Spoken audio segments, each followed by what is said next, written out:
13 сабак Google'ден 1688 орнатуу жолун көрсөтөмүн. Google'ге киремиз. Поиске 1688 APK деп жазасыз.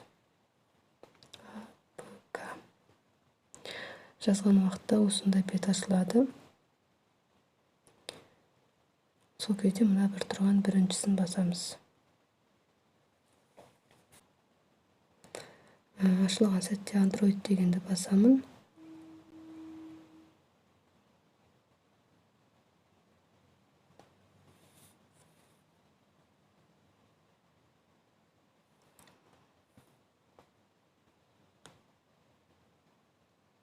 Скачан один файл дейт, открыть деймин. Минеки жазылып атыр. Минеки биздин приложение орнатылды. Энд осунун үстүнөн басамыз.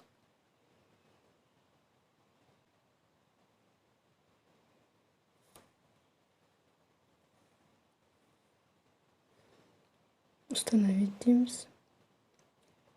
Эгерде сиздерде жанагындай болсо, меникини жасап көрөсүздөр. Минеки установка жасалынып жатыр.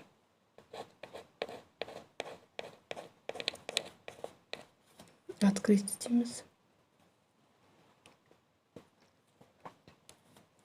Осундай бет ачылады. Уже биз вход жасайбыз, 1688ге киремиз, ягни сарыны басамыз.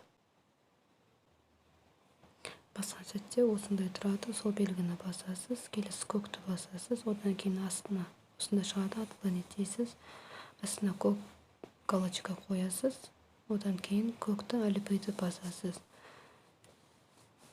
Сол сәтте осындай бет шығады, логин дегенді басасыз.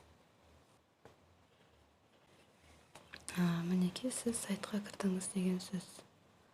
Бұл да тура Taobao сияқты. Осы номер сіздің Taobaoдағы номер. Taobaoда қалай товар қарайсыз, тура солай. Онда да қарайсыз.